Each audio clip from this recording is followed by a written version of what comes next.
নমস্কার বন্ধুরা, চলে এসেছি মিনতি রান্নাঘর নিয়ে। দেখুন আমি ট্যাংরা মাছ বানাবো। কী কী দিয়ে বানাচ্ছি আমি পরে বলছি আপনাদের। প্রথমে আমি মাছটা দেখুন হলুদ লবণ আর একটু কাঁচা তেল দিয়ে মেখে রেখে দিলাম। রেখে আমি কড়াইয়ে তেল দেবো, দিয়ে আমি একটু লবণ দিয়ে মাছগুলো ভাজবো। কেন কাঁচা তেলটা আমি দেওয়ার কারণটা এটাই যে মাছটা ফাটে খুব।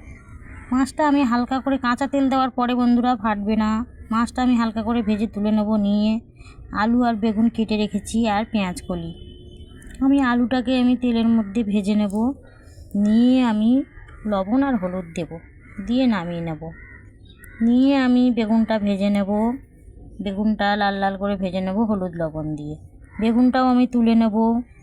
নিয়ে আমি বন্ধুরা পেঁয়াজ কলিটা ভাজবো না, আমি আদা রসুন ব্যবহার করব না, পেঁয়াজ ব্যবহার করব না, আমি আদা ব্যবহার করব, টমেটো ব্যবহার করব। দেখুন আমি তেলের মধ্যে কালো জিরে কাঁচা লঙ্কা দিয়ে আমি পেঁয়াজ কলিটা দিয়ে দেব।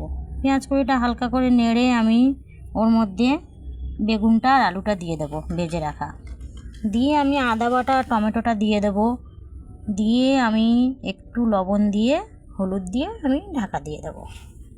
ঢাকাটা দেখুন খুলে এবার গলে গেছে, আমার সবজিগুলো সব সেদ্ধই হয়ে গেছে। আমি অল্প গরম জল দেব, আমি মাখা মাখা বানাবো। এবার আমি মাছটা দিয়ে দেব, দিয়ে আমি গরম জল ঢেলে দেব, দিয়ে মাখা মাখা করে এই সবজিটা বানাবো। ঝোল বেশি রাখবেন না, খেতে খুবই ভালো লাগে। শীতের সময় একটু তো পেঁয়াজ কলি দেওয়াই যায়। ট্যাংরা মাছ অনেক রকমের বানানো যায়, আমি এটা বানিয়ে দেখালাম, খেতে খুব ভালো লাগে।